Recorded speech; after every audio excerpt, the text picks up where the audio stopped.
कैसे नहीं रहना चाहिए, पत्नी के साथ कैसा व्यवहार करना चाहिए, पति के साथ कैसा व्यवहार करना चाहिए, ये आज के समय में हम भूलते जा रहे हैं। सबसे ज्यादा चीज इसकी जरूरत है। रामायण हमको जीना सिखाती है, भागवत हमको मरना सिखाती है। अगर किसी को मुक्ति चाहिए तो वो श्रीमद् भागवत महापुराण को पढ़े, उसको सुने, उसको मुक्ति मिल जाएगी। श्रीमद् भागवत महापुराण के अंतर्गत सबसे पहला प्रश्न आता है कि प्रभु, मनुष्य जीवन में जो मनुष्य जन्म लेता है वो अपनी मुक्ति को किस प्रकार पा सकता है। भागवत जी का सबसे पहला प्रश्न। और रामायण का सबसे पहला प्रश्न क्या है कि हमें किस प्रकार से जीना चाहिए, किस तरह से हमें रहना चाहिए। अब दोनों की समानता देखो। पहला इस भागवत में क्या बोला, मुक्ति यानी मरने का साधन, और रामायण क्या है, अपने जीने के लिए साधन। तो सूची महाराज कहते हैं कि हमने आपके कहने पे कथा प्रारंभ तो कर दी है, और सबसे पहले कहा जाता है कोई भी कथा हम प्रारंभ करते हैं तो उससे पहले हमें भगवान का स्मरण करना चाहिए, भगवान का ध्यान करना चाहिए। तो हम सब जने मिलकर के भगवान का ध्यान करते हैं। ओम गजाननं भूतिगणादिसेवितं कपित्थजम्बूफलचारुभक्षणम् उमासुतं शोकविनाशिकारिकं नमामि विघ्नेश्वरपादपङ्कजम्। ओम जयंती मंगलाकाली भद्रकाली कपालिनी दुर्गा क्षिमा शिवा धात्री स्वाहा स्वधा नमोस्तुते। गुरुर्ब्रह्मा गुरुर्विष्णु गुरुर्देवो महेश्वरः गुरुर्साक्षात् परब्रह्म तस्मै श्री गुरवे नमः। आकाशं पतितं तोयं यथा गच्छति सागरं सर्वदेव नमस्कारं केशवं प्रतिगच्छति। आयुष आसन लीजिए, विराजो पवन कुमार, हम सब भक्तों की मनोकामना सिद्ध करो हनुमान। रामाय रामभद्राय रामचंद्राय वेदसे रघुनाथाय नाथाय सीताय पतिये नमः। श्री रामचंद्र भगवान की जय, अंजनी के लाल की जय। 2 मिनट संकीर्तन करते हुए फिर भगवान की कथा की प्रस्थान करेंगे। कहते हैं कि हाथों की ताली थोड़ी सी आवाज अरे सीताराम हनुमान सीताराम हनुमान सीताराम हनुमान सीताराम हनुमान सीताराम हनुमान सीताराम हनुमान सीताराम हनुमान सीताराम हनुमान सीताराम हनुमान सीताराम सीताराम हनुमान सीताराम हनुमान राजा राम हनुमान राजा राम हनुमान राजा राम हनुमान राजा राम हनुमान सीताराम हनुमान सीताराम हनुमान सीताराम हनुमान सीताराम हनुमान। श्री रामचंद्र भगवान की जय, अंजनी के लाल की जय, पवन सुत हनुमान जी महाराज की जय। कहते हैं रामचरितमानस की शुरुआत महिलाओं से हुई। रामचरितमानस में जो लिखा गया है सबसे पहला वाक्य जो वंदना है वो स्त्रियों की वंदना है। और किसी भी कार्य में सबसे पहले माताएं होती हैं, तब जाकर के पुरुष वर्ग आते हैं। अगर देखें सीता राम पहले कौन आई, माता जी। श्री पार्वती जी के साथ में महादेव जी, श्री कृष्ण के साथ में राधा जी। श्री का अर्थ ये होता है लक्ष्मी, यानी जो स्त्री वर्ग है उसको हर जगह आगे रखा। तो कथा की शुरुआत में एक प्रसंग आता है उस प्रसंग में कहा जाता है कि माताओं की जो विश्वास है, जो माताओं की श्रद्धा है, वो कैसी है, ये चरित्र बताता है जो अभी सुनाने जा रहे हैं। एक पुरुष का विवाह हुआ, नया नया विवाह हुआ। पहले के समय में गाड़ी नहीं चलती थी, पहले के समय में फोन नहीं चलते थे, व्हाट्सएप, फेसबुक, यूट्यूब, ये कुछ भी नहीं चलता था। पहले के समय में क्या चलते थे, दूर दूर अगर जाना है तो पैदल जाते थे, या ज्यादा पैसे वाला है तो बैलगाड़ी, जिसके पास ज्यादा पैसे वाला हो वो बैलगाड़ी इस्तेमाल करता था, और उससे भी ज्यादा कोई पैसे वाला हो तो घोड़ा गाड़ी या घोड़ा और रथ का इस्तेमाल करता था। तो एक ब्राह्मण देवता का विवाह हुआ। ब्राह्मण देवता विवाह के पश्चात गोना होता है, गोना आप सब लोग समझते होंगे। गोने की विदाई के बाद अपनी पत्नी को लेने के लिए, पत्नी को लेने के लिए जैसे ही जाते हैं, वहां से धूमधाम से विदा हुई, पत्नी पति के साथ आती है। और आज के समय में क्या है कि शादी के बाद पति से पहले डिमांड रख ली जाती है कि कहाँ हनीमून जाया जाएगा। देखो, मैं रामायण यही चीज है कि सबसे पहले पुरानी चीजों को भी बताएगा और आज के समय की चीजों को भी बताएगा। रामायण का मतलब यही है।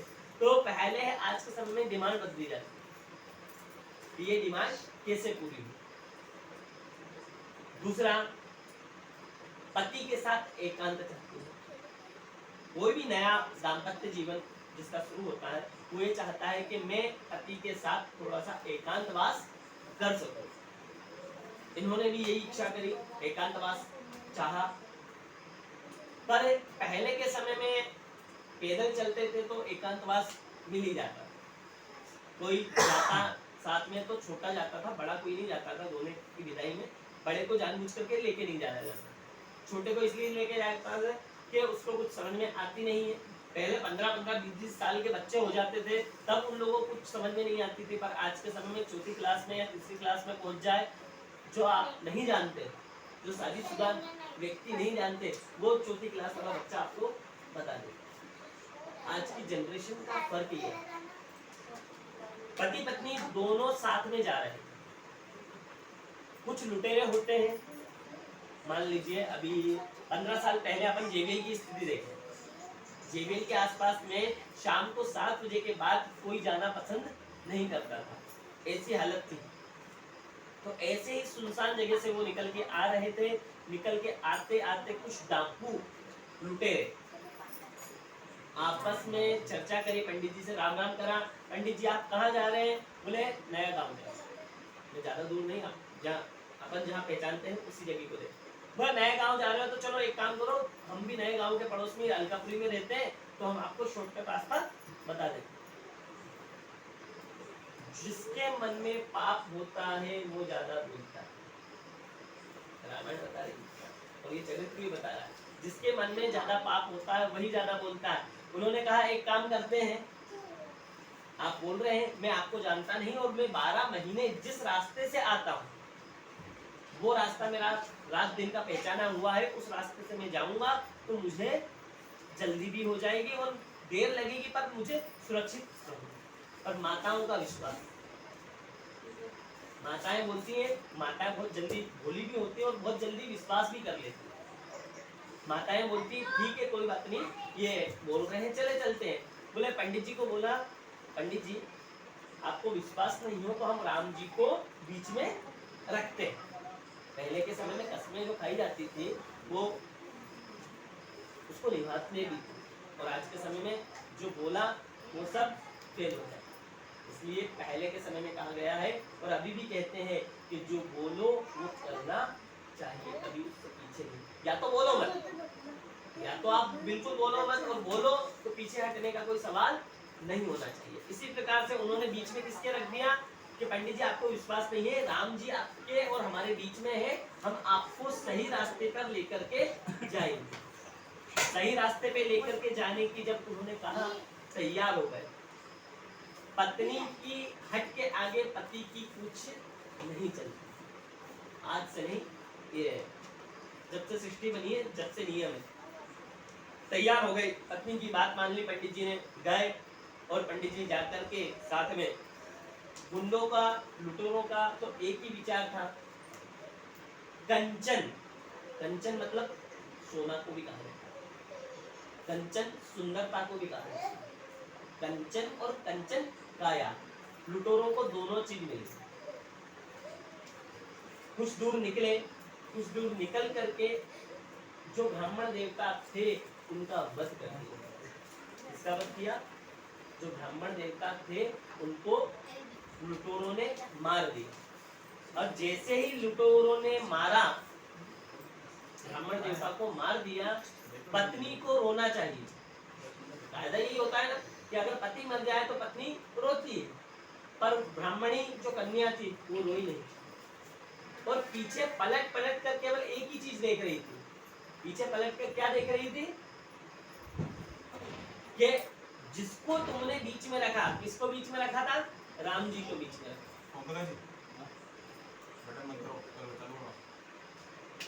जिसको तुमने बीच में रखा था वो राम कहाँ है?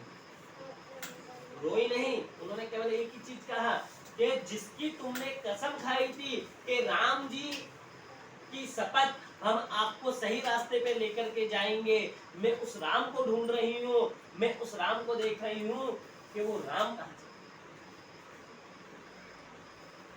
माताएं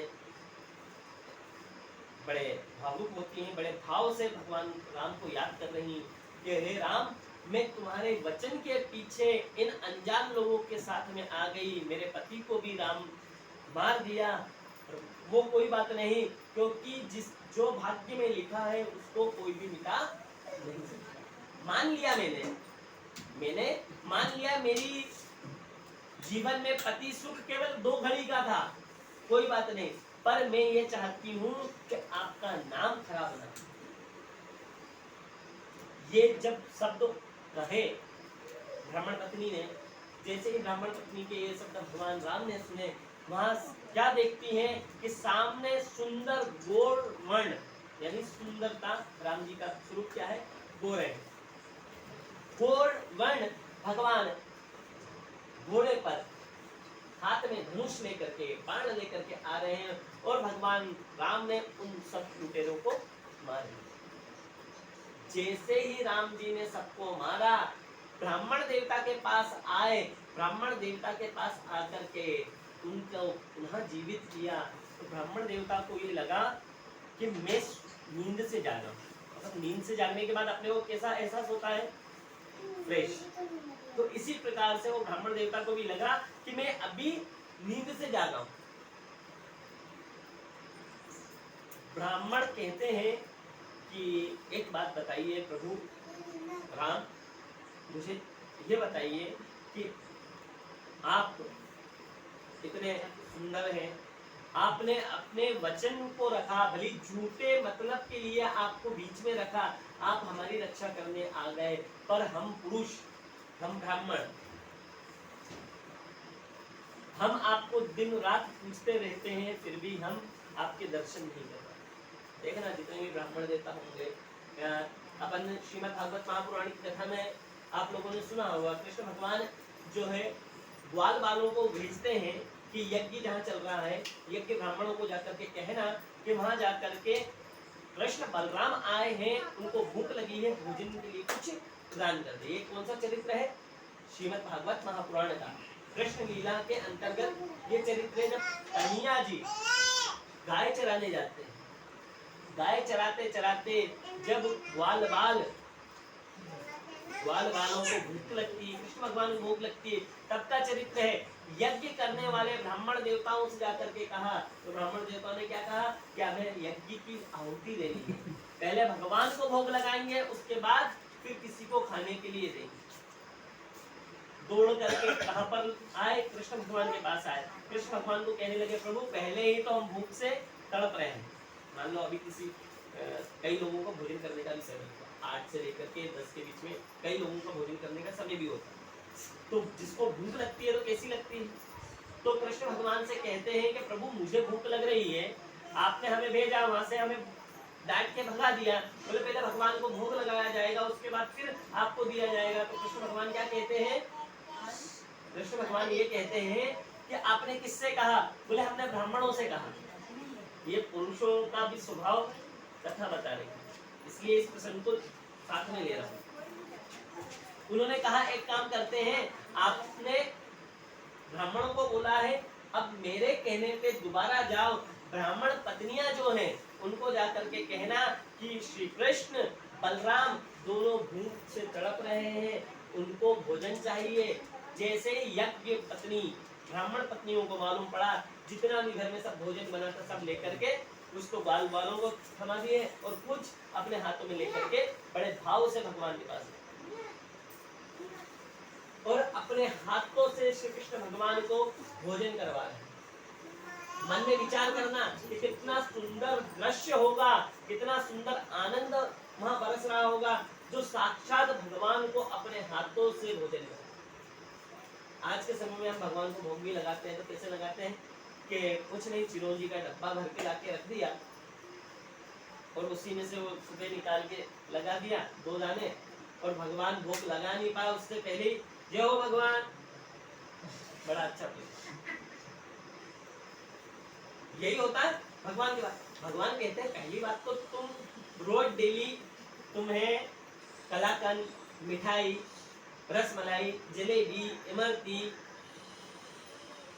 ये आपको खिलाते हैं, आपको रोटी नहीं देते, तो आपको कैसा लगेगा? ज्यादा से ज्यादा 4 टाइम आप खाओगे, ये 5वीं टाइम पे आप खुद बोल दोगे भगवान आप एक काम करो, 1 लाख रुपए रखो और हमें रोटी सब्जी नमक चाहिए। तो इसी प्रकार से भगवान भी कहते हैं कि आप तो खाते हो अच्छा अच्छा और हमें खिला देते हो मिश्री के 2 दाने या चिरौंजी के 2 दाने, डब्बा भर के लाके रख देते हैं खूब भगवान को बढ़िया। तो भगवान आप ये भोग लगाओ, हम तो घर में जो रसोई बनेगी वो पर्याप्त भोग लगाएंगे। इस प्रकार से भगवान का भोग लगाते। यज्ञ पत्नियां ब्राह्मणी भोजन करवा रही बड़े भाव से। भगवान राम इधर किसके कहने पे आए, किसके भाव से आए? देखो कथा करने में जब आनंद आएगा जब आप मुझसे जुड़ कर गए। भली कथा में 2 व्यक्ति, जरूरी नहीं कि कोई कॉलोनी आए या कोई भी आए, कथा में 2 व्यक्ति भी हो या 1 व्यक्ति भी हो। शिवपुराण जैसे अपन ने करी थी वैसे भी अगर कोई होगा तो शिवपुराण तो हुई, इसी प्रकार से राम कथा भी होगी। पर जब तक आनंद नहीं आएगा, जब तक आप कथा से जुड़ोगे, यानी मेरे प्रश्नों का आप उत्तर नहीं दोगे, जब तक मुझे भी ये एहसास नहीं होगा कि आप यहाँ पर श्रोता के रूप में बैठे और सबसे बड़े श्रोता वो बैठे हुए कौन है? राम जी की कथा सुनना सबसे ज्यादा प्रिय लगती है किसको? हनुमान जी महाराज। और दूसरी कथा सुनना राम जी की अच्छी लगती है किसको? हमारे भोले बाबा। तो ये 2 जने तो बैठे हैं, ये किसी भी रूप में आते हैं, किसी भी रूप में आकर के बैठ जाएंगे। और बताया गया है कि राम कथा जहाँ जहाँ होती है वहाँ हनुमान जी किसी भी रूप में आकर के बैठते जरूर है। किसी भी रूप में आए, भले चीटी के रूप में आ जाए, पर बैठते जरूर है। ये अभी आप आगे कथा आएगी वो उसमें बताऊंगा। तो ब्राह्मणी कहती हैं कि प्रभु राम पे मेरा विश्वास था इसलिए राम जी मुझे बचाने के लिए आए, पर पुरुषों में इतनी विश्वास नहीं होता अटल। पुरुषों में विश्वास बिल्कुल नहीं होता। क्यों नहीं होता? क्या हाँ भगवान देखेंगे। आज के समय में सारा काम भोलेनाथ की जब अपन सेवा कर रहे हैं, भोलेनाथ की पूजा कर रहे हैं, अपने काम क्यों बन रहे हैं? पहले के समय भी पूजा करते थे, पहले भी काम बनते थे, पर पहले के समय जैसे भाव नहीं रहे। कभी भी कोई भी भगवान की पूजा करे तो श्रद्धा विश्वास यदि आपका होगा तो ही भगवान आपके कार्य को सिद्ध करेंगे। यहाँ पर भगवान वही कह रहे हैं कि आपकी धर्म पत्नी में पूरा विश्वास था कि राम जी आएंगे, राम जी मुझे बचाएंगे, ये मेरा विश्वास था। राम जी आए और मुझे बचाए। तो ये प्रसंग हमको यही चीज कहती है कि जो भी कथा सुने, राम कथा सुने, शिव पुराण सुने, भागवत जी सुने या कोई अन्य पुराण सुने तो श्रद्धा जरूर होनी चाहिए। भले आप राम को मानने वाले हो, कृष्ण को मानने वाले हो, शिव को मानने वाले हो या दुर्गा को मानने वाले हो, पर पूजन तो सबका करना चाहिए, पर विश्वास एक पे रखना। एक साधे सब सदे, सब साधे सब जाए। इसलिए रटना है तो केवल एक ही नाम है। इधर तुलसीदास जी महाराज का चरित्र आता है। तुलसीदास जी महाराज का चरित्र इसलिए आता है कि तुलसीदास जी महाराज बड़े ज्ञानवान, भगवान की राम जी की कथा किया करते थे। तुलसीदास जी का जन्म 1511 सन में हुआ था। उनकी मृत्यु 1626 में उनकी मृत्यु हुई। ये जन्म के जैसे अपने 2002, 2004, 1990 इस प्रकार के जो सन है, इस प्रकार के सन में आपका जन्म हुआ। आपकी पत्नी रत्नावली थी। रत्नावली से आप बड़ा प्रेम करते हैं।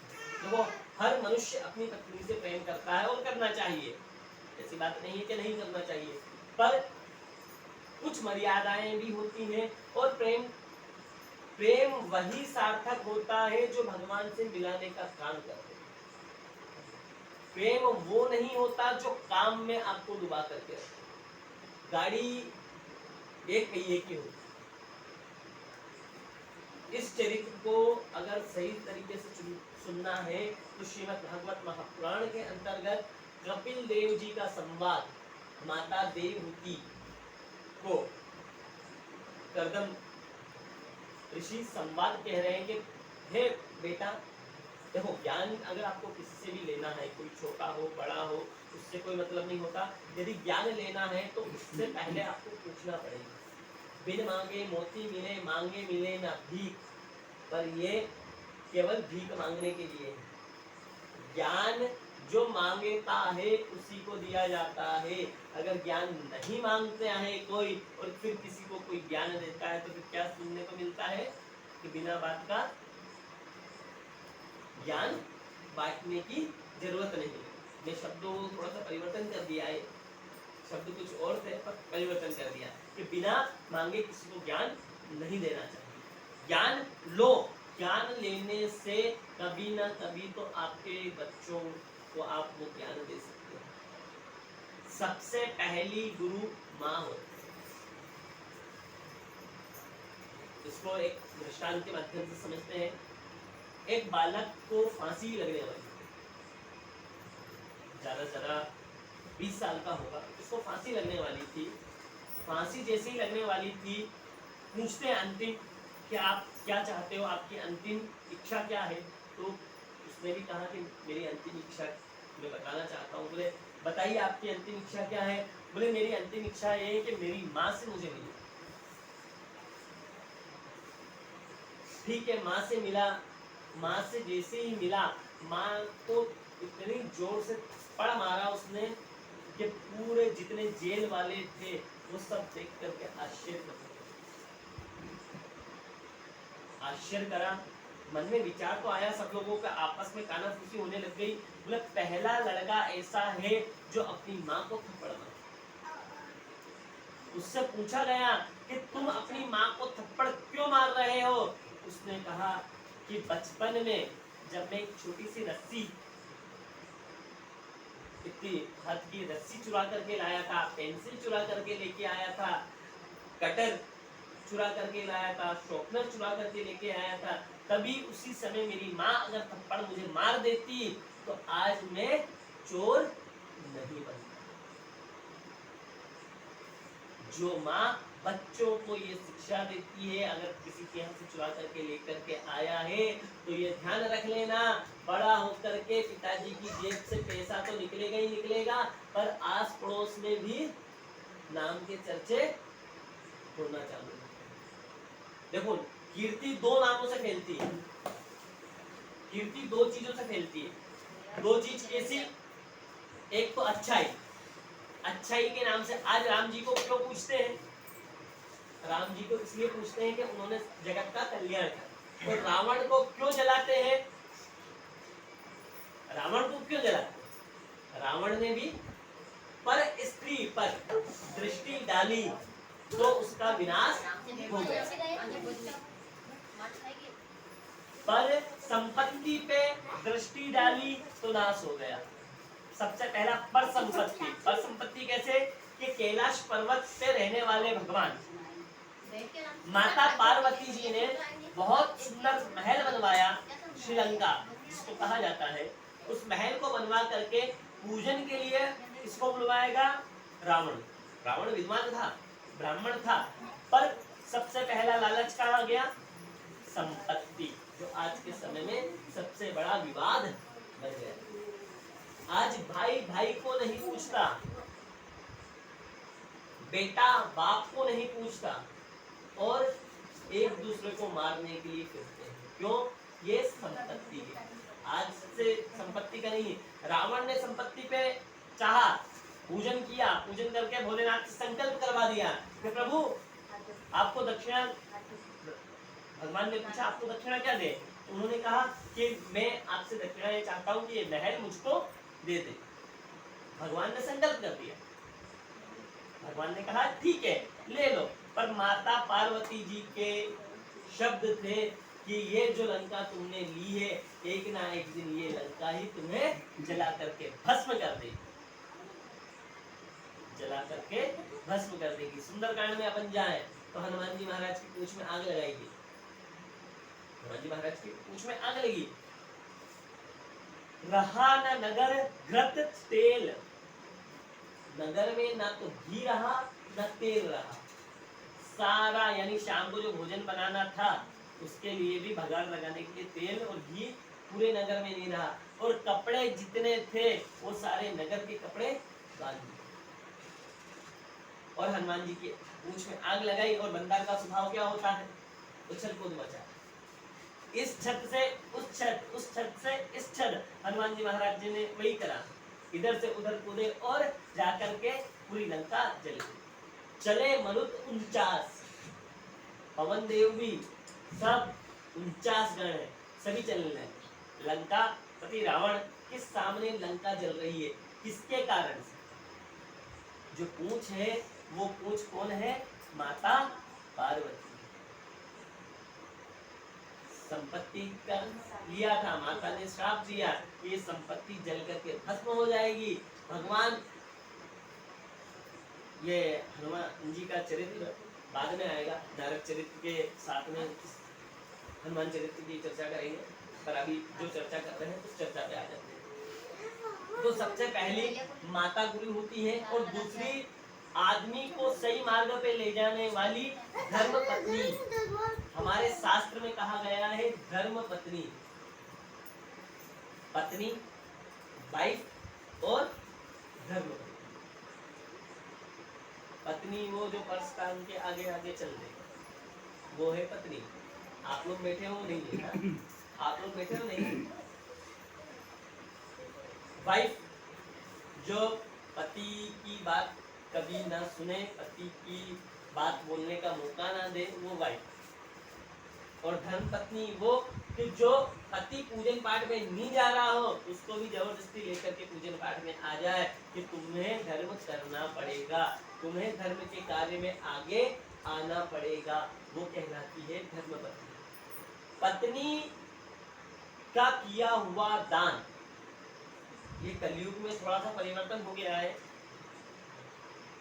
पत्नी यदि घर पे कार्य कर रही है और पति अगर कमा करके लेके आ रहा है, वो पैसा आप अगर धर्म के कार्य में लगा रहे हैं तो पति को पुण्य मिलेगा।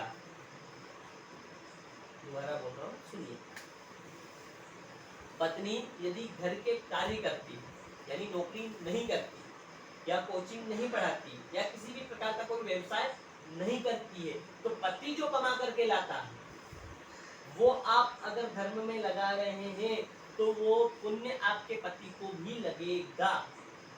पर कलयुग में एक भगवान ने कर दिया गया है कि जो जैसा करेगा वो वैसा भरेगा।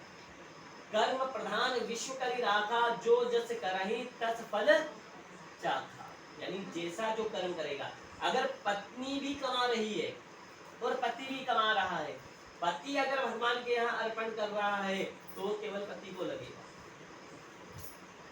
और पत्नी अगर कर रही है तो पत्नी को लगेगा। यानी दोनों को बराबरी हिस्से में बांट दिया गया। इसलिए आप सब धर्म पत्नियां हैं जो धर्म के कार्य में लगी हुई है। इसी प्रकार से रत्नावली जो है वो भी धर्म पत्नी है। एक समय की बात है कि आप समय से रामायण करने के बड़े शौकीन थे, राम जी के बड़े भक्त कहे गए। आप राम जी की चर्चा बड़े आदर से सुनते हैं और आदर से राम जी का गुणगान किया करते हैं। कई समय तक भगवान राम की कथाएं करते थे, अपनी धर्म पत्नी को छोड़ते नहीं थे, और होना भी चाहिए। पति पत्नी में प्रेम आपस में होना चाहिए, तभी ये संसार की सृष्टि आगे बढ़ती है। मन में विचार आया कि मैं 10 दिन के लिए जा रहा हूँ कथा करने के लिए। रत्नावली के भाई आए, उनसे चर्चा हुई, बोले मैं भी 9-10 दिन यहाँ नहीं हूँ, एक काम करो तुम भी अकेली रहोगी, तुम्हारी भी इच्छा होती है कि अपने माता पिता से मिल करके आऊं, इसलिए कोशिश करती हूँ कि मैं भी, आप 9 दिन में बाहर जा रहा हूँ, 10वें दिन आप भी आ जाना, मैं भी 10वें दिन कथा करके लौट करके आ ही जाऊंगा। आप कथा करने के लिए गए, कथा से लौट करके जैसे ही आए, 10वां दिन हो चुका था, पड़ोसियों से पूछा कि मेरी पत्नी आई, बोले नहीं। बोले क्यों नहीं आई? बोले मैं नहीं आई। बोले 10 दिन का बोला था, 10 दिन हो चुके हैं तो आना चाहिए, और अभी राखी का समय आने वाला है, अभी राखी का समय आने वाला है। सभी माताएं अपने भाइयों के यहाँ जाती हैं, सभी जाती हैं, कोई भी ऐसी नहीं है जो नहीं जाती है। तो पतिदेव पहले ही बोल देते हैं भैया कितने दिन के लिए जा रहे हो। जब तक बच्चे नहीं होते, जब तक पत्नी भले 10 दिन 15 दिन 20 दिन रह करके आ सकती है, और जैसे ही बच्चे हो गए और स्कूल उनका चालू हो गया, फिर क्या जल्दी मचाती है। आपके बोलने से पहले, पति के बोलने से पहले ही बोल देंगे मेरे बच्चे की छुट्टी 1 दिन की है, मेरे बच्चे की छुट्टी 2 दिन की है, मैं 2 दिन से ज्यादा नहीं रुकूंगी। क्यों? क्योंकि मेरे बच्चे की पढ़ाई छूटेगी, इसलिए मैं नहीं रुकूंगी।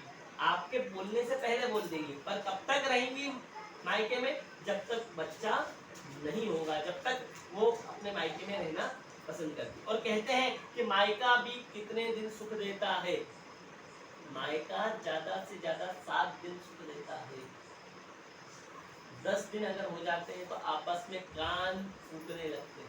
देखो कलयुग का समय है तो थोड़ा सा बढ़ाना पड़ेगा, पहले के समय की बात छोड़ करके आप कलयुग में लेना पड़ेगा। 10वें दिन से बात होने लग जाती है, क्या बात है, जमाई राजा आई नहीं या ये गई नहीं। 10 दिन के बाद से बातें चालू हो जाती है। 1 महीने के बाद और थोड़ी सी बातें बढ़ जाती है, और 1 महीने के बाद जो है क्या हो जाता है कि हो ना हो इन दोनों का संबंध खत्म। आज के समय में ये जो चल रहा है वही चीज बता रहा हूं। पहले के समय में माता पिता कह देते थे कि अगर पति से लड़ाई कर करके आई हो तो तुम वापस चले जाना। पहले के समय में नियम था कि पति से लड़ाई करके आई हो, अनबन करके आई हो तो तुम वापस उल्टे पैर चले जाना। अगर पति से लड़ाई नहीं करके आई हो तो तुम 10 दिन रुकना चाहो, 15 दिन रुकना चाहो, रुक जाओ। पर आज के समय में क्या है कि पति ने जरा सा कुछ कहा, देखो मैं इस चीज को इसलिए कह रहा हूँ कि आज के समय में जो हो रहा है उसको भी दर्शाना जरूरी है। कथा वही है जो आपको सुधार सके। आप लोग नहीं है पर बताने के लिए कि माँ ने, किसी संत ने कहा है, मैं संत का नाम भी बता देता हूँ, आप ये मत बोलना कि पंडित जी अपने मन से बोल रहे हैं। देवकीनंदन ठाकुर जी को सब जने सुना हो। उन्होंने राम कथा के अंतर्गत स्पष्ट कहा है कि सबकी बात सुनना शादी के बाद, पर अपनी माँ की बात मत सुनना। अब सोचो किसी बेटी को ये बोल दिया जाए कि माँ की बात मत सुनना, बाद बाकी सबकी बात सुनना, नंद की भी सुन लेना, देवरानी की भी सुन लेना, जेठानी की भी सुन लेना, पर माँ की मत सुनना। बोले क्यों? बोले अगर तुमने माँ की सुनी तो तुम्हारा घर बिगाड़ने में माँ सबसे आगे हो जाएगी। क्यों हो जाएगी? उसका कारण, उसके पीछे माँ का ममत्व, माँ का प्रेम। माँ का प्रेम क्या कहता है कि मेरी बेटी को जरा सा भी कष्ट ना हो। देवकीनंदन ठाकुर जी कहते हैं कि तुम्हें अगर सलाह लेना है शादी के बाद तो अपनी देवरानी है, अपनी जेठानी है, अपनी ननंद है, उनसे राय लो। क्यों राय लो? कि जो भुगता होता है वही आपको, इसको दूसरी भाषा में भी समझे, जिसको ठोकर लग गई है। मान लीजिए ये दरवाजा है, इस दरवाजे से ठोकर लग गई, तो आप दूसरे को बताओगे ना कि इस दरवाजे का ध्यान रखना है, इससे ठोकर तुम्हें नहीं लग जाए। तो देवरानी भी क्या काम करती है? वो भी अपने माँ बाप को छोड़ करके आई कि नहीं आई? उसने भी कष्ट सहन करे, जेठानी ने भी कष्ट सहन करे, और ननंद ने भी कष्ट सहन करे। तो वो आपको सही रास्ता दिखाएगी, तो बोलेगी दीदी थोड़ा सा समय है, कुछ समय की बात है, सहन कर लो, तो आपकी नैया पार हो जाएगी। और इधर आपने अपनी माता जी को बोला कि मेरी सासू माँ ने तो मुझे चाय में ज्यादा शक्कर हो गई थी तो कुछ बोल दिया, बस यहाँ से घर गृहस्थी बिगड़ने का कारण चालू। दूसरा एक और कहा गया है कि पति को भी चाहिए, हमारे तो केवल एक ही पतिदेव यहाँ पे बैठे हुए हैं, बाकी कोई बात नहीं। पति को चाहिए कि पत्नी का सम्मान करे। पत्नी को कोई बाहर का कोई कुछ अगर बोलता है तो उसकी रक्षा के लिए सबसे पहले खड़ा हो। पत्नी को चाहिए कि पति के खिलाफ अगर कोई बोलता है तो वो उसका परित्याग कर दे। परित्याग मतलब छोड़ दे। पति को भी चाहिए कि जो व्यक्ति पत्नी की बुराई कर रहा है, आपकी पत्नी की बुराई कर रहा है, उसको आप छोड़ दें। पर यहाँ पर एक प्रश्न आ जाता है कि पंडित जी ऐसे कैसे छोड़ दें? अब सासू माँ है और पत्नी, यानी माँ और पत्नी दोनों ही साथ में रहती हैं, दोनों में आपस में थोड़ा बहुत कुछ ना कुछ आपस में चलता है। पर उस जगह के लिए शास्त्र में हमारे छूट दे दी गई है। किस जगह के लिए? माता और पत्नी के बीच में कुछ भी हो तो इस कान से सुनो और दूसरे कान से निकाल दो।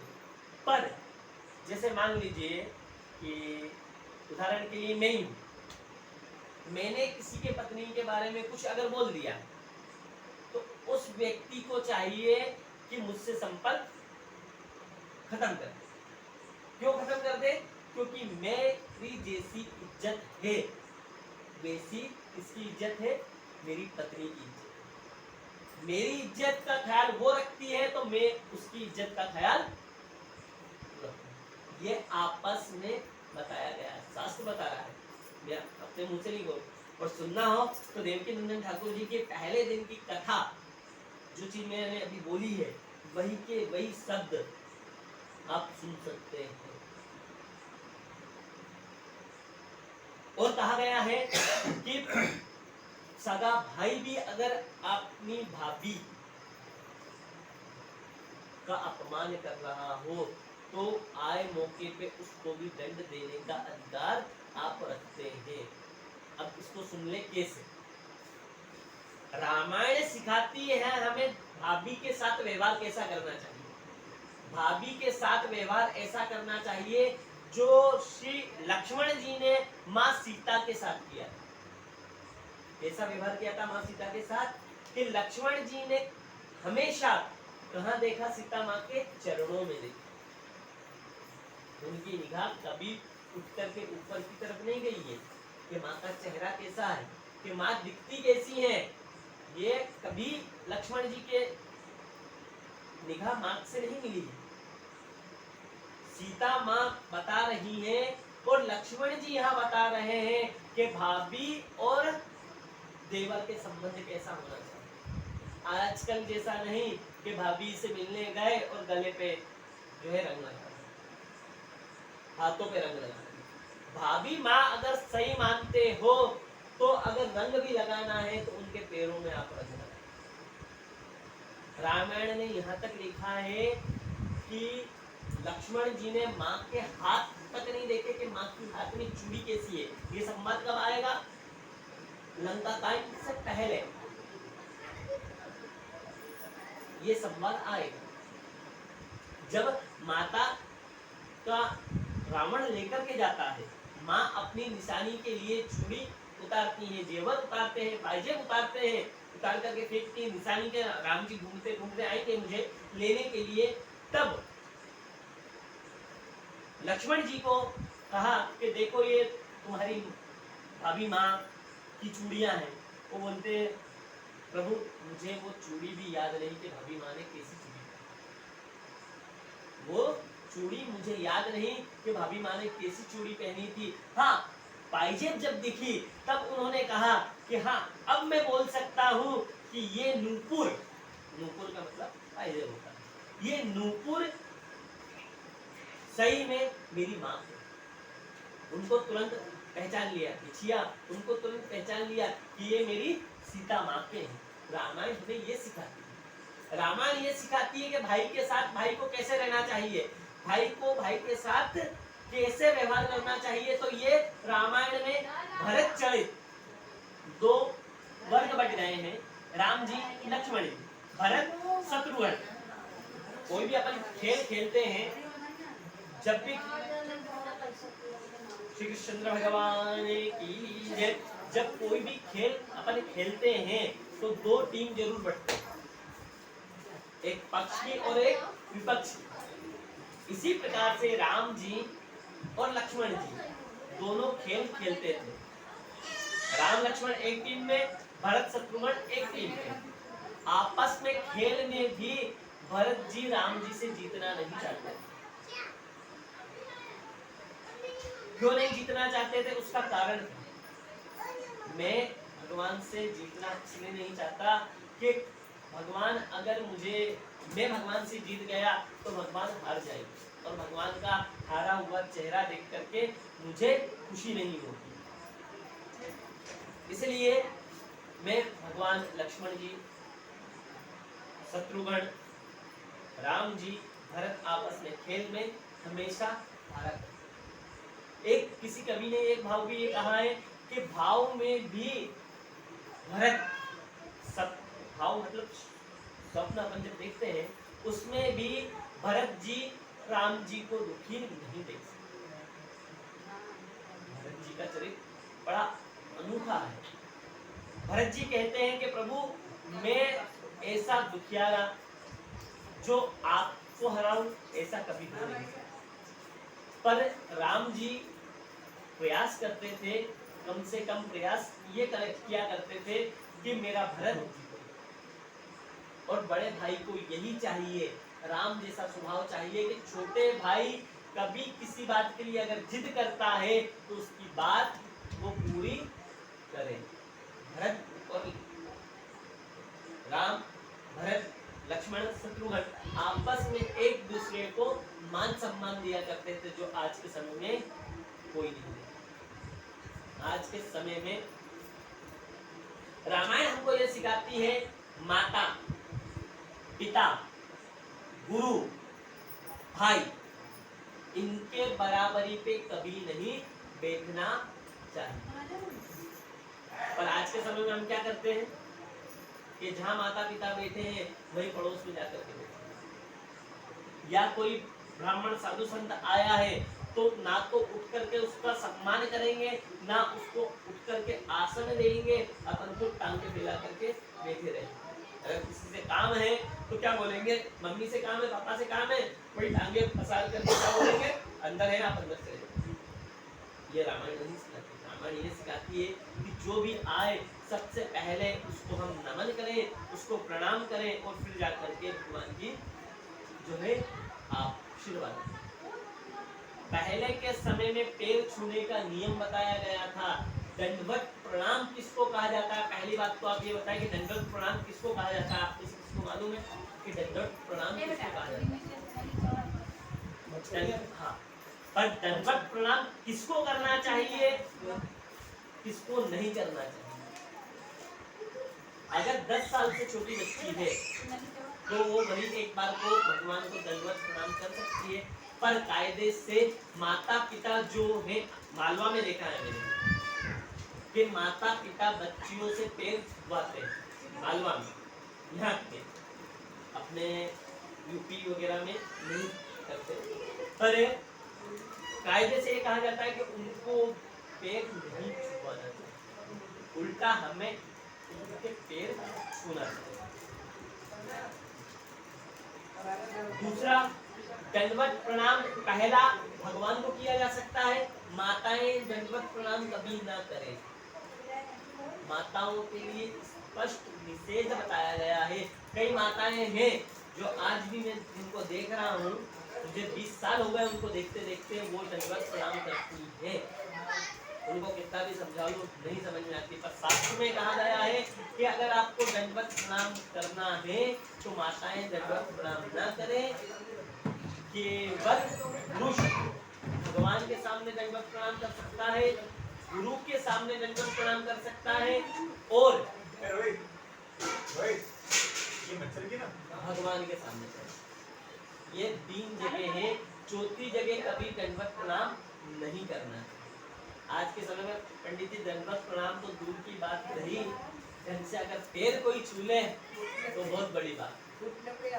10 साल पहले कम से कम पंडित जी के पैर छू लिए जाते थे, माता पिता के पैर छू लिए जाते थे।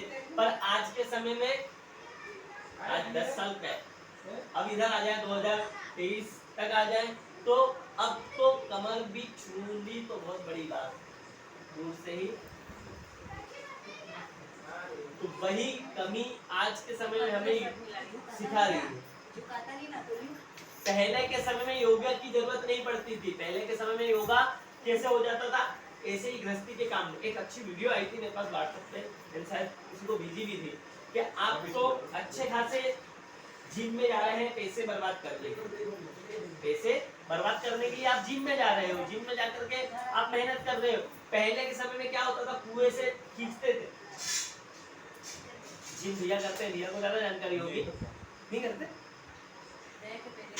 करी होगी कभी तो देखना। उसमें होता क्या, साइकिलिंग चलवाना, जीने चढ़ना उतरना, और ज्यादा है तो वेट लिफ्टिंग का जो काम होता है, खींचने का, वेट न्यू उठाने का, वो काम पहले के समय कुएं से पानी भर करके हो जाता था। पहले के समय में वॉशिंग मशीन नहीं थी, कपड़े धोने के लिए वो आपकी एक्सरसाइज ना चल रही है तो वो जिम, पहले के समय में ये वाली जिम चलती थी। आज के समय में जितनी सुविधाएं आ गई हैं उतनी ही रोग ज्यादा आ गए। पहले के समय में कमर की बीमारी का नाम नहीं सुना होगा, घुटने बदलने का नाम नहीं सुना होगा, ठीक है।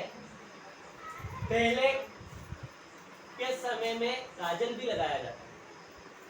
अभी जो मेन प्रसंग चल रहा है अभी वो वाला आई फ्लू, ये नाम है ना उसका। पहले के समय में काजल लगाया करते थे, जो घर पे बना करके लगाते थे आंखों में, कोई बीमारी नहीं होती थी। और आज के समय में देखो अभी खूब अच्छी खासी रतलाम में महिमा बह रही है आई फ्लू की। हर घर में कोई ना कोई एक व्यक्ति इस बीमारी से ग्रस्त मिल जाता है। भगवान राम जी कहते हैं कि पत्नी धर्म अगर सीखना है तो माँ सीता से सीखो। पत्नी धर्म अगर सीखना है तो माँ सीता से सीखो। माँ सीता क्या करती हैं कि अपने पति देव के उठने से पहले वो उठ जाती है। हमारी माताएं भी उठ जाती है, ऐसी बात नहीं है कि पति देव के उठने से पहले वो खुद उठ जाती है, और उठना चाहिए। उनको क्या समय पे चाहिए उसकी व्यवस्था कर देती थी माँ सीता। वन में रही है, फिर भी वन में रह करके भी भगवान को वन में रहने का एहसास नहीं हुआ। उनको सारी जो सुविधाएं चाहिए। पुरुष को क्या चाहिए, एक स्त्री से पुरुष आज क्या करता है कि समय से उसके प्रेस करे हुए कपड़े मिल जाए, समय से भोजन मिल जाए, दोनों समय का, और समय समय पे जिस चीज की उनको जरूरत है। मान लीजिए ऑफिस जा रहे हैं, उनको ऑफिस में मालूम है कि उनका पर्स कहाँ रखा हुआ है, उनकी डायरी कहाँ रखी हुई है, ये माताएं यदि वो व्यवस्था करके रख देती हैं तो पति को ऐसी पत्नी सीता के समान कहा। ऐसी पत्नी की तुलना माँ सीता के समान कही गई है, जो पर पुरुष को आंख उठा कर करे।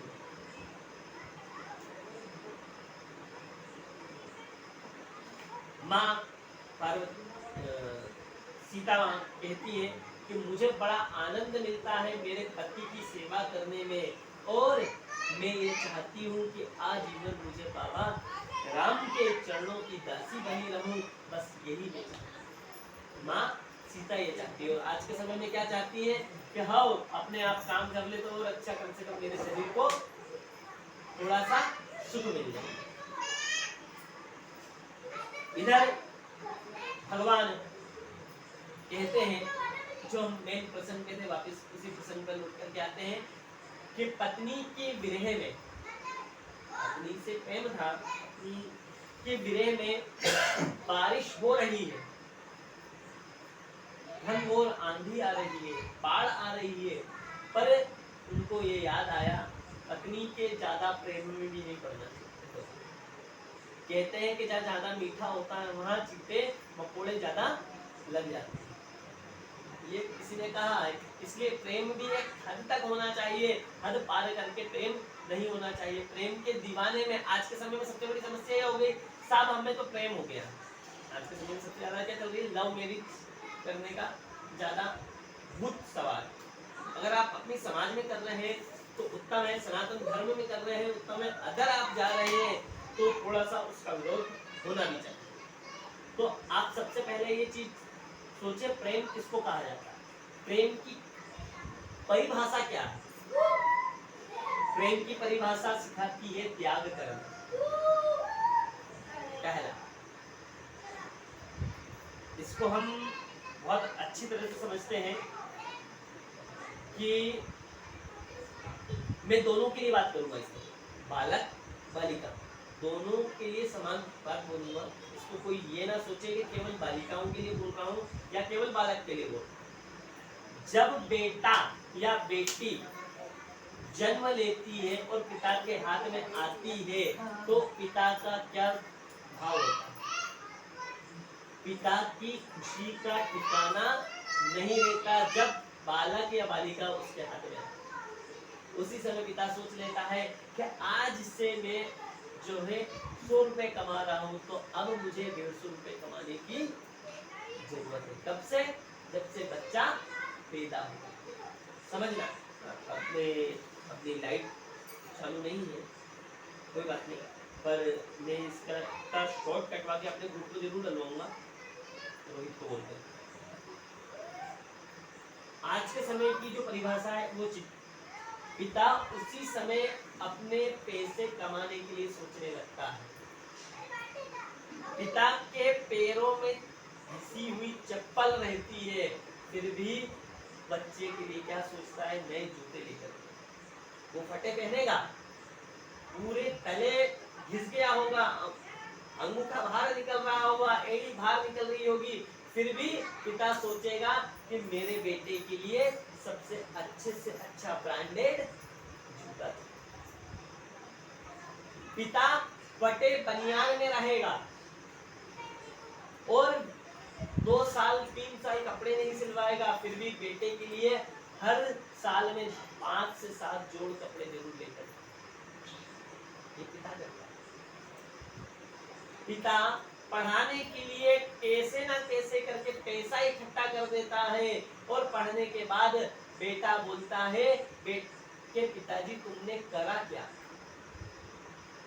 ये दोनों चीज के लिए उस पिता के प्रेम को सोचो, जो पिता कभी भी कहीं भी खड़े होकर के, जिसने बाजार का कभी समोसा नहीं खाया हो, जिसने कभी बाजार की चाउमीन का नाम नहीं सुना हो, पिज्जा का नाम नहीं सुना हो, बर्गर का नाम नहीं सुना हो,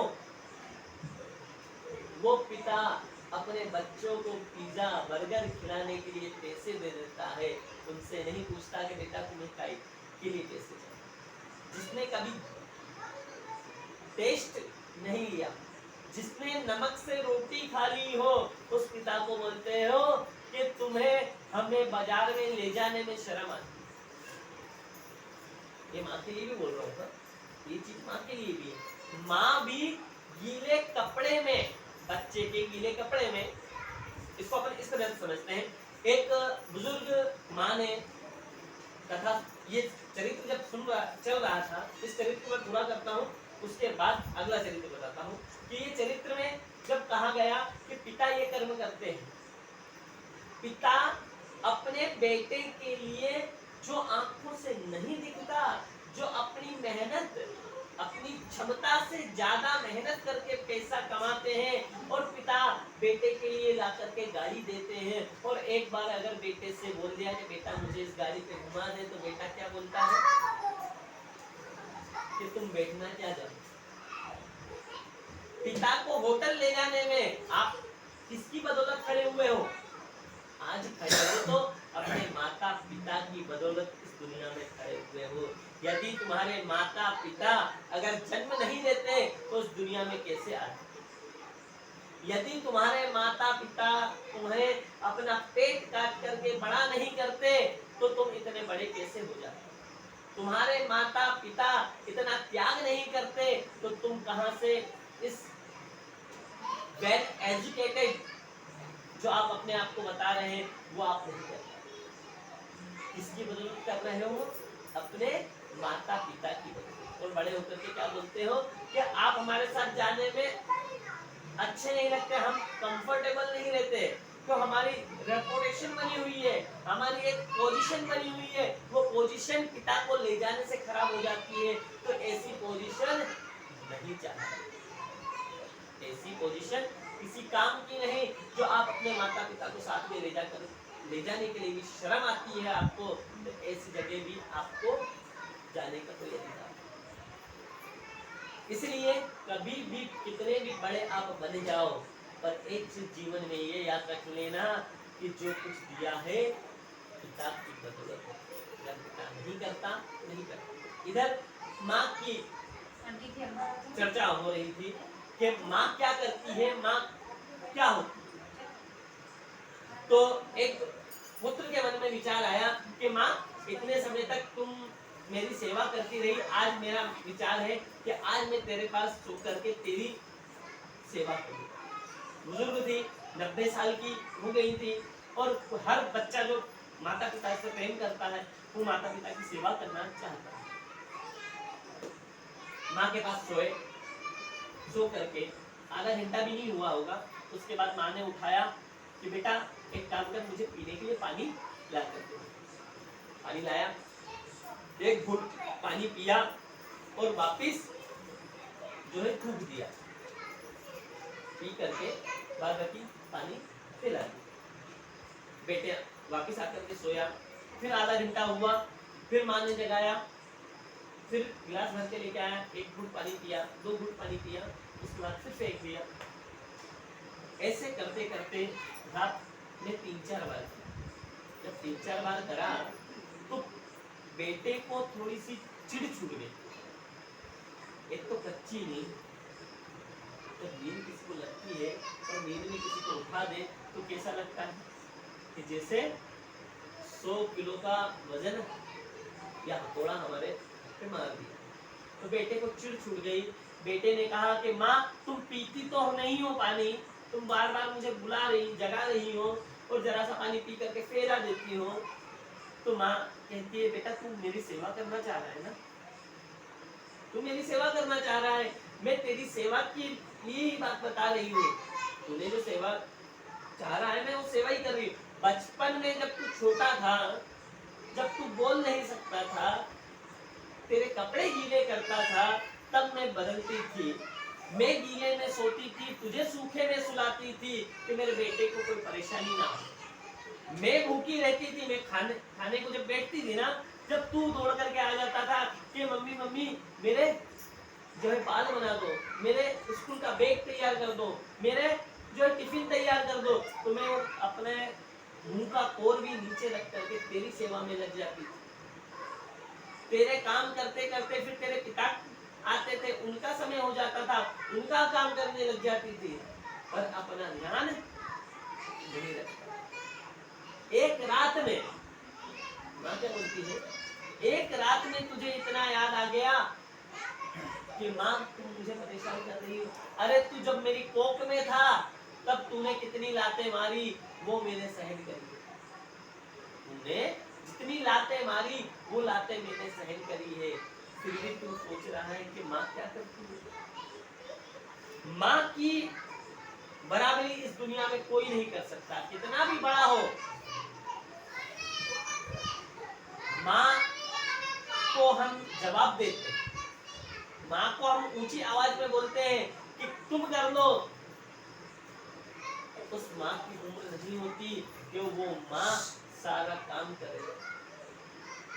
माँ ये चाहती है कि बच्चा मेरा थोड़ा सा बड़ा हो जाए तो मुझे थोड़ा सा सहारा दे, मेरे काम में सहारा दे। अच्छा, माँ सभी बेटियों को क्या सिखाती है? घर का। क्यों सिखाती है? क्यों सिखाती है? कारण बताए। हाँ, माँ इसलिए सिखाती है कि दूसरे घर में जाना है तुम्हें, तुम्हें अपने कुल का, यानी जिस कुल में तुम पैदा हुई हो, इस कुल का भी नाम रोशन करना है। जिस कुल में जाओगी उसका कुल का भी नाम रोशन करना है। इसलिए माँ बेटी को सिखाती है। इसके साथ साथ ये ना सोचे कि बेटों को नहीं सिखाती, माँ बेटों को भी डांटती है और मारती है, फिर सिखाती है।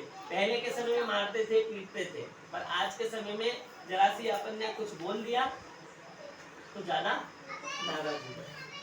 तो भगवान कहते हैं कि जिसने माता पिता गुरु की अगर डांट सुनी हो, जिसने माता पिता के कड़वे वचन सुने हो, जिसने माता पिता की मार खाई हो, वो दुनिया में कभी भी पीछे नहीं रह सकता।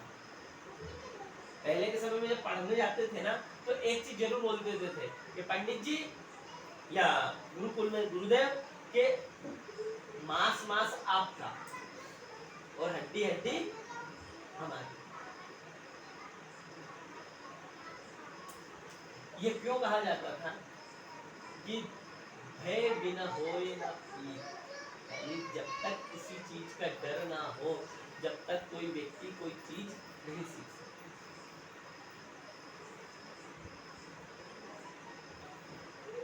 तुलसीदास जी बड़े प्रेम में मानते थे।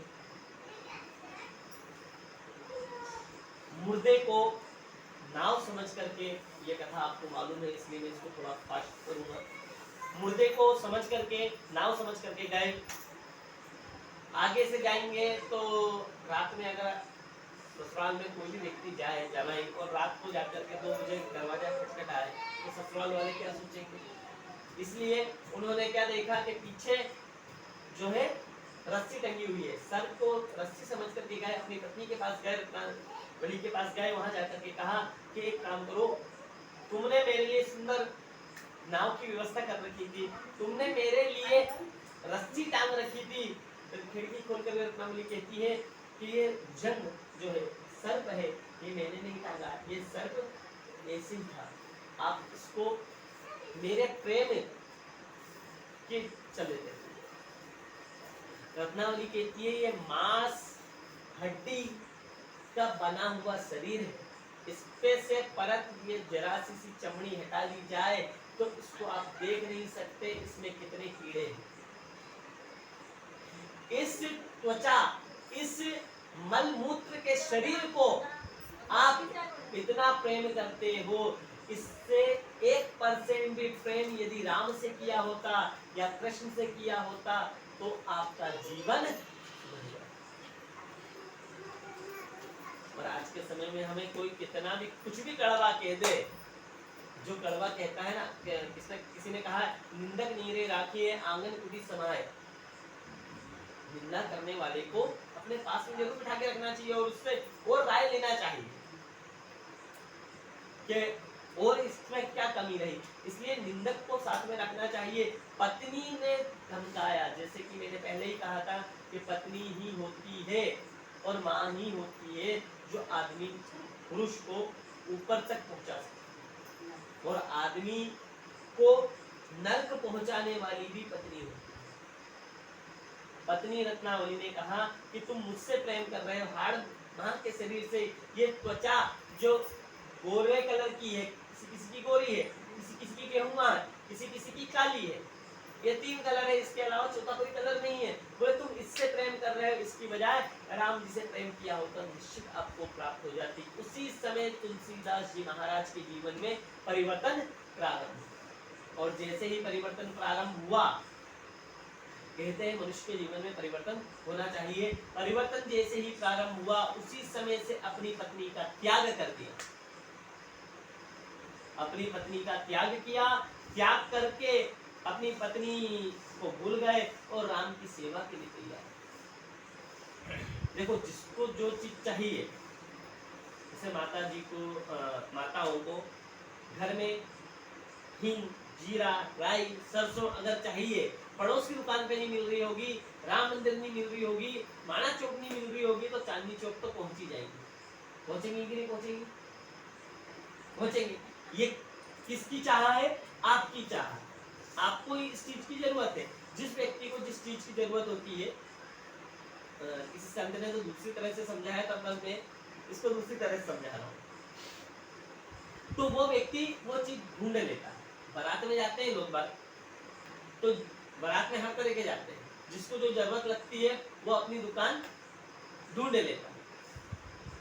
संत ने ये परिभाषा बोली थी, पर मैंने आपको दूसरी परिभाषा बताई।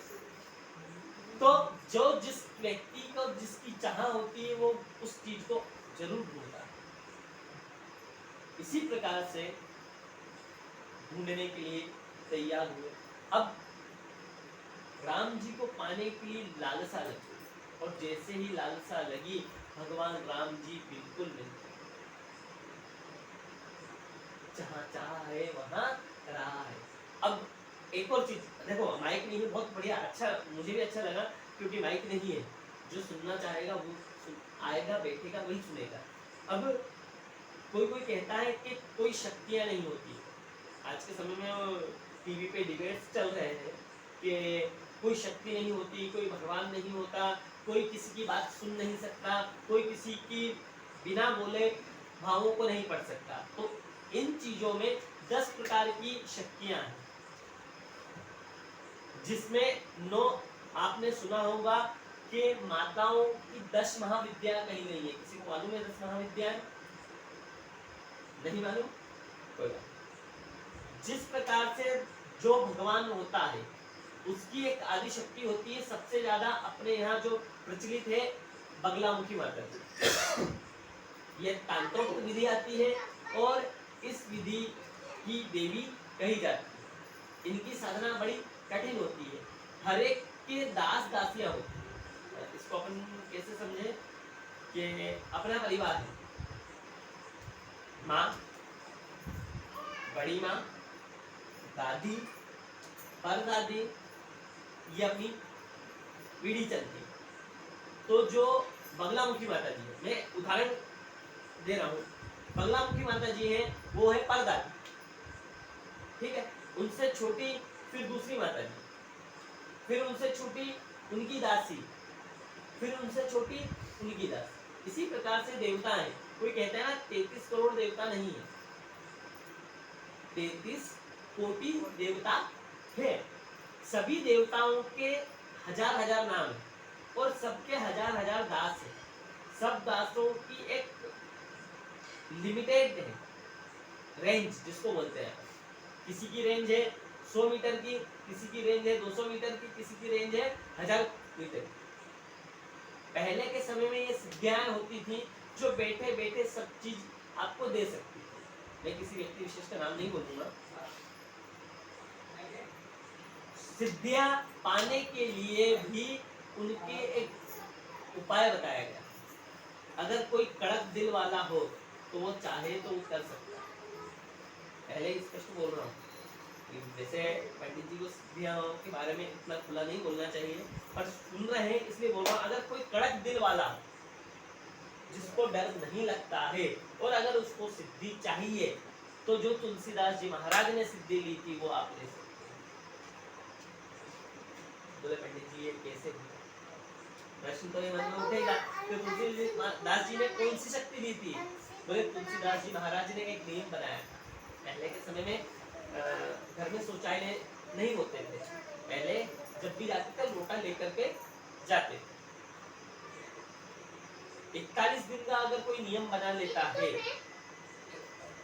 अगर 41 दिन का कोई नियम बना लेता है, वॉशरूम के लिए फ्रेश होने के लिए अगर जाते हैं, जो लोटा लेकर के आप जाते हैं, अगर उसको सही में सिद्धि चाहिए तो इस चीज के लिए सुन लें कि यदि आप जाते हैं, जो माताओं के लिए नहीं है, हाथ जोड़ करके नहीं बोलते, माताओं के लिए सिद्धि नहीं है, तो माता ने सिद्धि ना ले तो ही अच्छा, माताएं कोई सिद्धि ना ले तो ही अच्छा। ये पुरुष वर्गों में अगर कोई चाहता है कि मुझे सिद्धि चाहिए उस चीज के लिए है, पर वो देवताओं की सिद्धि नहीं मिलेगी। मैं स्पष्ट बोल रहा हूँ यहाँ स्पष्ट कर दे रहा हूँ कि देवताओं की सिद्धि नहीं है। जो अभी जो मैं बता रहा हूँ देवताओं की नहीं बता रहा हूँ, देवताओं की सिद्धियां मैं बाद में बताऊंगा। अगर देवताओं की किसी को सात्विक सिद्धियां चाहिए, तांत्रोक्त सिद्धियां नहीं।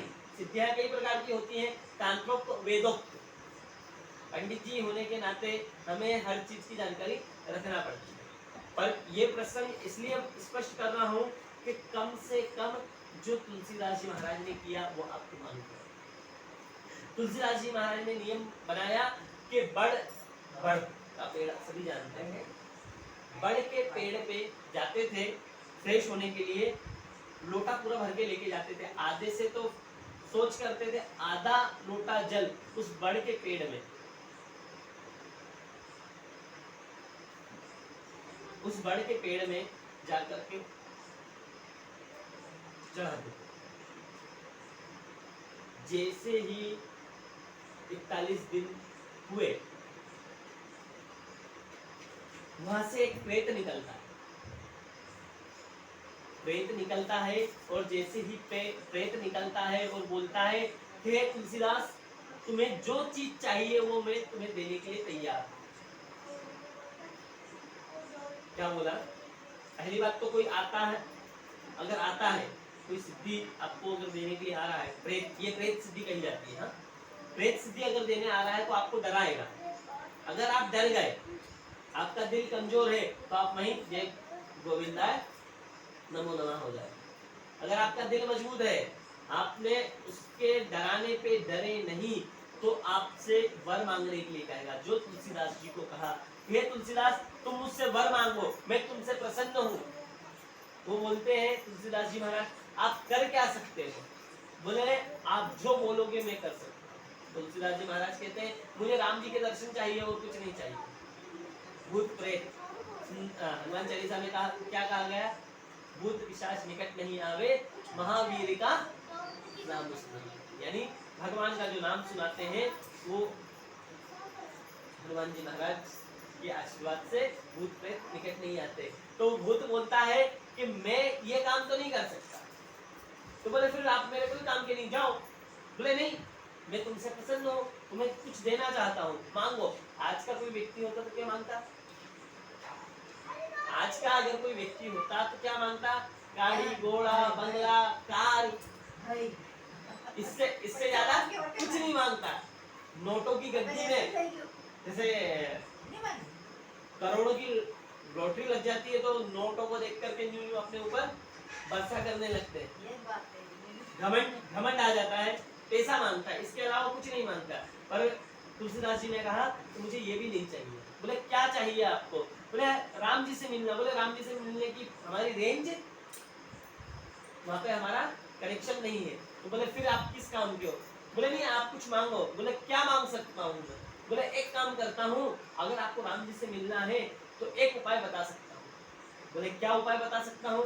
बोले उपाय ये सुनो, मैं आपको उपाय बता रहा हूँ। बोले कौन सा उपाय? बोले जहाँ राम कथा होती है। क्या बोला? जहाँ राम जी की कथा होती है वहाँ सबसे पहले हनुमान जी आकर के खड़े होते हैं, हनुमान जी बैठते हैं और सब जने चले जाते हैं, उसके बाद हनुमान जी जाते हैं। बोले मैं तो नहीं मिलवा सकता, पर जो उनसे मिलवा सकता है उसका परिचय मैं तुम्हें दे सकता हूँ। यानी दूरभाष टिकट, रिजर्वेशन कंफर्म करने का टिकट मैं आपको दे सकता हूँ कि आपकी मंजिल राम जी की है। रेलगाड़ी मैंने बता दी, रेलगाड़ी का टिकट मैंने बता दिया, आपको टिकट नंबर भी दे दिया। अब सवारी करना आपके हाथ। तुलसीदास जी महाराज बड़े प्रसन्न हो जाते हैं। तुलसीदास जी महाराज बड़े प्रसन्न हुए और प्रसन्न होकर के गए कथा जहाँ राम जी की होती है। रोज डेली तुलसीदास जी जाते थे कथा में बैठते थे। तो कथा रोज सुनते हैं, और सुन करके कुछ ना कुछ परिवर्तन नहीं होता। किसी ने कहा कि हम कथा में जाते हैं पंडित जी, तो हमें घर में नींद की गोली भी खा ले, नींद की गोली भी खा ले तो हमें नींद नहीं आती, और जैसे ही भगवान की कथा में चले जाए तो थोड़ी सी, बोले महाराज एक काम करो, आप 9 दिन की कथा कर रहे हो, 15 दिन की कथा करो। बोले क्यों?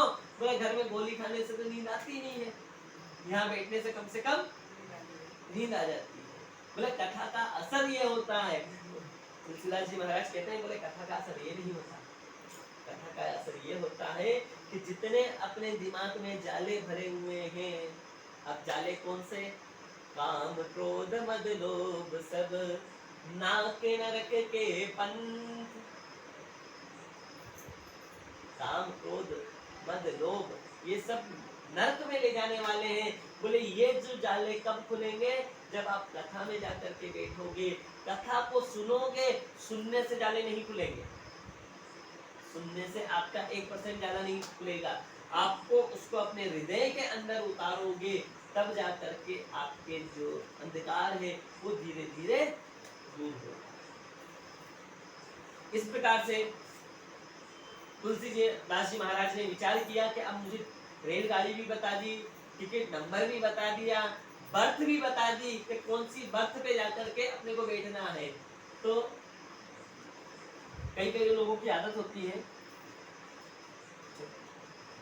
कई लोगों की आदत होती है कि रेलगाड़ी से सफर करते हैं, लगभग 90% सबने सफर करा हो, कोई एंड टाइम पे पहुंचता है और कोई 1 घंटे पहले जाकर के, जिसके पास टिकट नहीं होता, जिसके पास जनरल टिकट होता है, वो जाकर के क्या सबसे पहले क्या ढूंढता है कि अपन सबसे जल्दी चले जाएं, वहां जाकर के अपनी बर्थ ढूंढ लेंगे।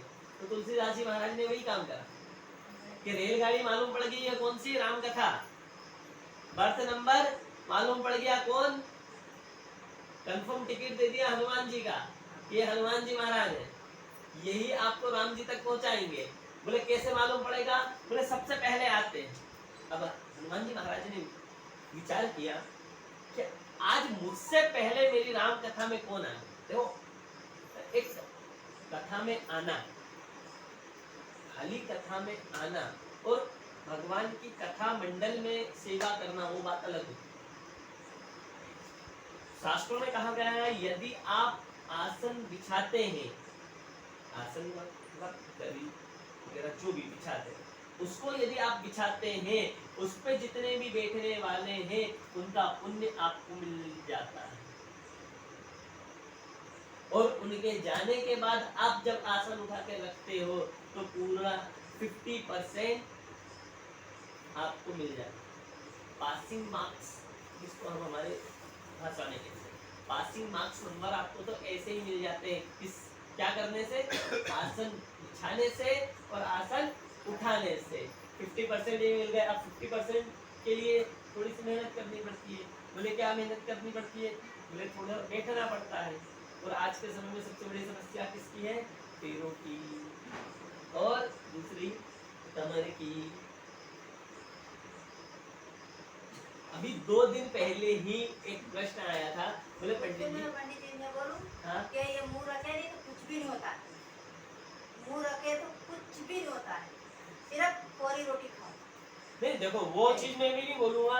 आज के समय में कुछ भी नहीं होता, आज के समय में मैं कुछ ये इन चीजों को नहीं बोलूंगा, क्योंकि नहीं तो जो बैठे हुए हैं सब बोलेंगे पंडित जी हमारी वो कर रहे हैं, मतलब जागता कोनी तो ये तरह बीमार नहीं होता।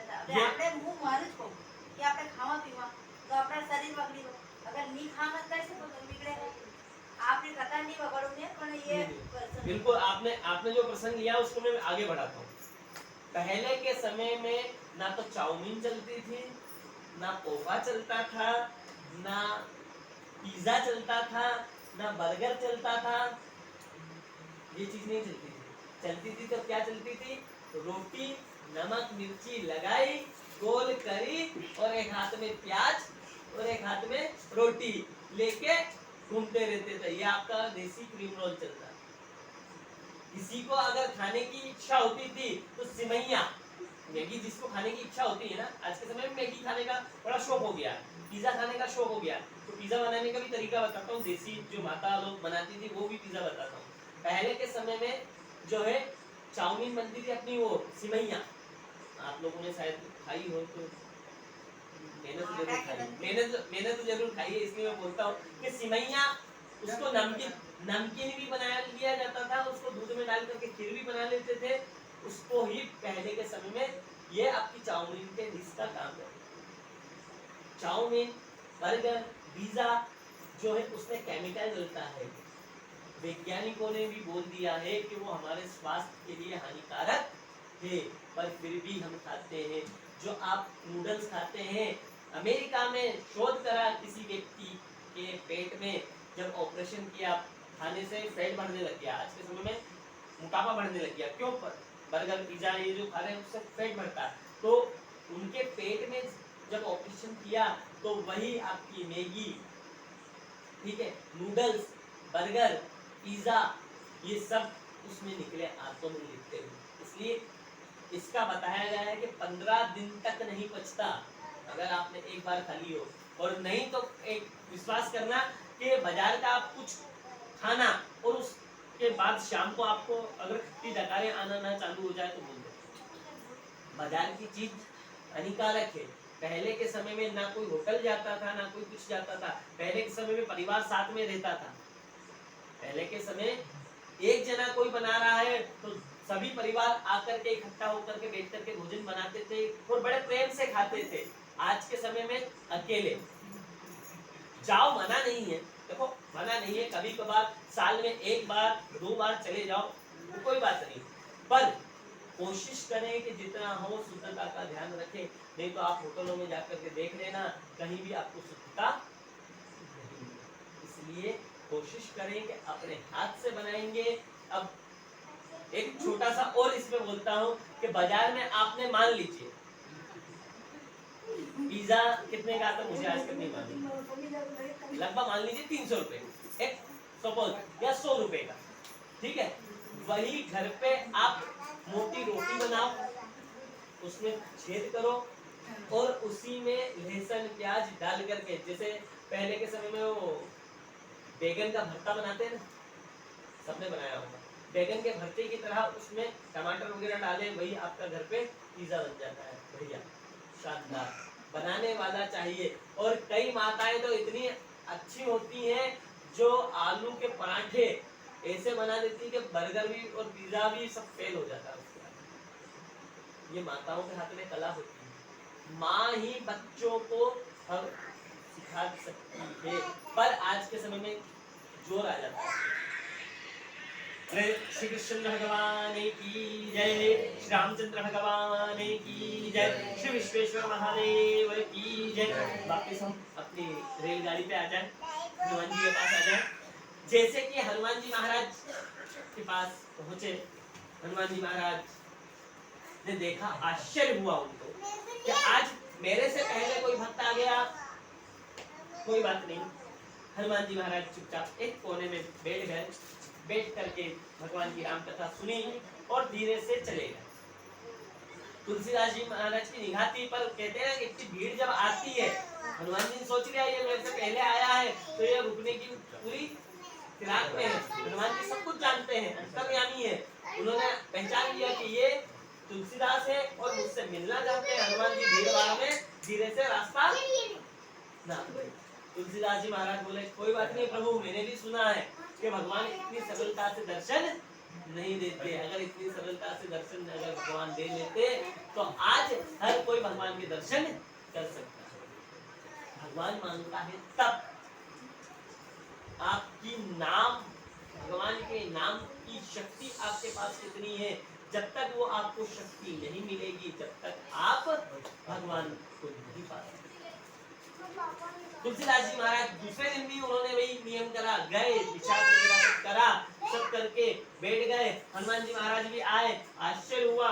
इसी प्रकार से 4 दिन का क्रम चलता रहा। राम कथा कितने दिन की थी? 9 दिन। 4 दिन तक तो चलते रहे। 4 दिन पहले उनको ही मालूम था, तुलसीदास जी को नहीं मालूम था कि हनुमान जी है। जब उस प्रेत ने बताया तब जाकर के मालूम पड़ा। तो 4 दिन तक तुलसीदास जी महाराज ने वॉच किया, यानी देखा, उनको देख करके अब मुझे मौका मिल जाए इनसे मिलने का, अब मुझे मौका मिल जाए, पर हनुमान जी मौका नहीं देते। हनुमान जी ने कहा है एक चीज और ध्यान रखना कि राम जी की सेवा और राम जी के दर्शन हनुमान जी हर किसी को नहीं देते। जैसे कि माताएं घर में खोपराबाद बनाती है, गुलाब जामुन बनाती हैं, इमरती बनाती हैं, भली खोके भली वहां से खरीद के लिया, चाशनी घर पे बनाती है, तो चाशनी चेक कर लेती है, 1 तार की है, 2 तार की है, गुलाब जामुन की चाशनी है, खोपराबाद की चाशनी है या इमरती की चाशनी, या आप लोग चेक कर लेते हैं। इसी प्रकार से हनुमान जी भी चेक कर लेते हैं कि ये भक्त मेरे लायक है कि नहीं है, इसके मन में क्या है, इसको क्या चाहिए, धन चाहिए तो भगवान पहले ही धन दे के भगा देते हैं, चल भक्त। किसी को गाड़ी चाहिए तो भगवान पहले ही गाड़ी दिलवा के चलो पीछा छूटा, यानी जिसको जो चाहिए वो धीरे से पीछा छुड़वा लेते हैं। पर तुलसीदास जी महाराज को तो केवल एक ही चीज चाहिए जो आज के समय में हम भूल चुके हैं। एक लक्ष्य हमारा बनाना भूल चुके हैं, हम एक लक्ष्य को साधना भूल चुके हैं। पहले के समय में एक लक्ष्य था कि हमें भगवान की पूजा करने जाना है तो जाना है, और इधर कभी मान ली कि बारिश हो गई या ज्यादा ठंड पड़ गई, अरे यार आज नहीं नहा रहे, थोड़ा धूप निकल जाएगी तब नहा लेंगे, या पानी बंद हो जाएगा तब भगवान के पास चले जाएंगे। अपने भरोसे थोड़ी बैठे हैं भगवान, क्या बोलते हैं अपन, अपने भरोसे थोड़ी बैठे। पंडित जी आए, पंडित जी अपना काम करके चले जाएंगे, उनको तो काम करना है। पर भगवान इसी तरह से किसी ना किसी कारण को लेकर के अपनी पूजा से दूर करवा देते। हनुमान जी महाराज भी तुलसीदास जी महाराज को चाह रहे थे कि ये दूर हट जाए, पर कहते हैं कि तुलसीदास जी महाराज ने 8वें दिन, राम कथा का 8वां दिन, भगवान हनुमान जी के चरणों में गिर गए, और गिर के जाकर के भगवान के पैर पकड़ लिए और कहा कि हे प्रभु, हे महाराज, हे अंजनी नंदन, हे पवन पुत्र, हे रामदूत, हे अंजनी के लाल, आपको मैं वंदन करता हूँ। हनुमान जी महाराज कहने लगे मैं ना तो राम दास हूँ, ना अंजनी का लाल हूँ, ना मैं पवन पुत्र हूँ, मैं कोई भी नहीं, मैं साधारण इंसान हूँ। बोले नहीं, मैं जानता हूँ, मैं आपको रोज देख रहा हूँ, और मुझे बताया है, क्या कहा कि मुझे बताया है कि आप ही राम कथा में सबसे पहले आते हैं और सबसे आखिरी में जाते हैं, आप ही राम कथा के सुनने के प्रमुख श्रोता आप हैं, इसलिए मैं आपकी शरण में बैठा हूँ। आपने जगह भी बिल्कुल व्यवस्थित पकड़ रखी है ना। बोले श्री रामचंद्र भगवान की जय, अंजनी के लाल की जय। प्रभु मैं आपके चरणों का दास हूँ, मैं राम जी के दर्शन करना चाहता हूँ। क्या बोला, मैं केवल राम जी के दर्शन करना चाहता हूँ और कुछ नहीं चाहता हूँ। बोले राम जी के दर्शन नहीं हो सकते। हनुमान जी ने क्या कहा कि राम जी के दर्शन नहीं हो सकते, राम जी तो भगवान के पास। उन्होंने कहा नहीं प्रभु, मुझे जानकारी मिली है कि राम जी से मिलवाने वाले केवल मात्र आप अकेले हैं, जो आप राम जी से मिलवा सकते हैं। इस दुनिया में किसी में कोई ताकत नहीं है जो राम जी से मिलवा। जब इस प्रकार के ये वचनों को सुना तो भगवान हनुमान जी महाराज ने अपना रूप दिखाया और तुलसीदास को आशीर्वाद दिया और कहा कि चित्रकूट के घाट पर तुम जाओ। क्या कहा कि चित्रकूट के घाट पर तुम जाओ, रघुवर लक्ष्मण सहित वहां पर आते हैं और रोज आते हैं, तुम्हें दर्शन अवश्य हो जाएगा। रोज कहा गया चित्रकूट के घाट पे भई संतन की भीड़, तुलसीदास चंदन से तिलक करे रघुवीर। कई दिन तक उन्होंने करा प्रयास, पर भगवान नहीं मिले।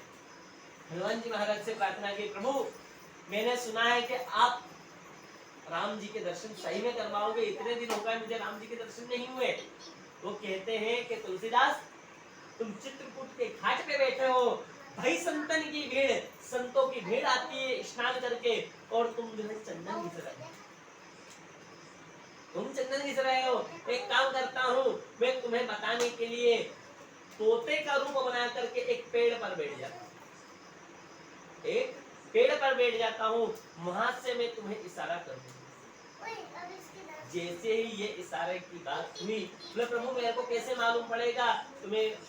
उन्होंने फिर चौपाई गाई कि चित्रकूट के घाट घाट पर, चित्रकूट के घाट घाट पर भई संतन की भीड़।